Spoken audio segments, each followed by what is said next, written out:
সুপ্রভাত। জি 24 ঘন্টা ডিজিটাল পেজে আবহাওয়ার সমস্ত আপডেট নিয়ে প্রতিদিনের মতো আমি অয়ন রয়েছে আপনাদের সঙ্গে। আবহাওয়ার ডিটেলে যাওয়ার আগে গতকাল রাতে কলকাতা শহরের সর্বনিম্ন তাপমাত্রার কথা বলে রাখা দরকার, কারণ সেই তাপমাত্রা প্রায় 18 ডিগ্রি স্পর্শ করতে চলেছে। দিনের তাপমাত্রা কলকাতা শহরে গতকাল পৌঁছে গেছিল প্রায় 30-এর ঘরে।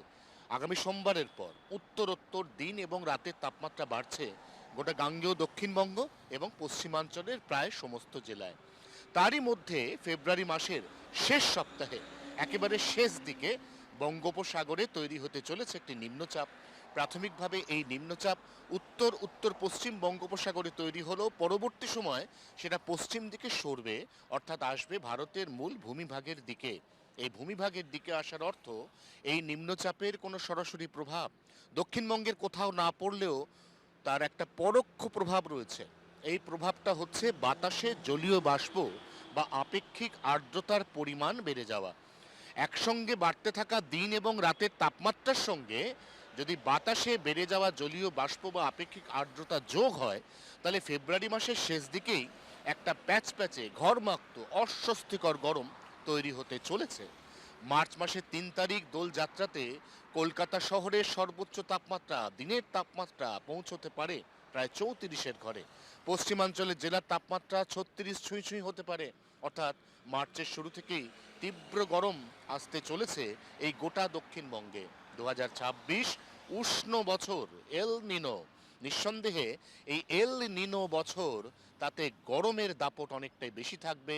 সার্বিকভাবে কমবে বৃষ্টিপাতের পরিমাণ এবং আমরা 2025 সালে বা বলা ভালো 2025 থেকে 26-এ এই যে 2.5 থেকে 3 মাস একেবারে দাপুটে ঠান্ডার ইনিংস পেয়েছি, এমন অনুরূপ ঘটনা এই শীতের মরশুম অর্থাৎ এই 2026-এর শীতের মরশুমে নাও ঘটতে পারে।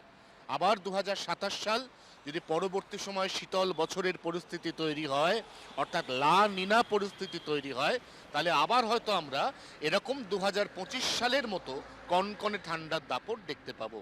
অর্থাৎ চরম মনোভাবাপন্ন আবহাওয়া, যে আবহাওয়া একটি বছর আপনাকে একেবারে উষ্ণতর পরশ দেবে, পরের বছর একটু শীতল পরশ দেবে, কোনো বছর অতিরিক্ত বৃষ্টি হবে, কোনো বছর বৃষ্টিপাতের পরিমাণে ঘাটতি থেকে যাবে।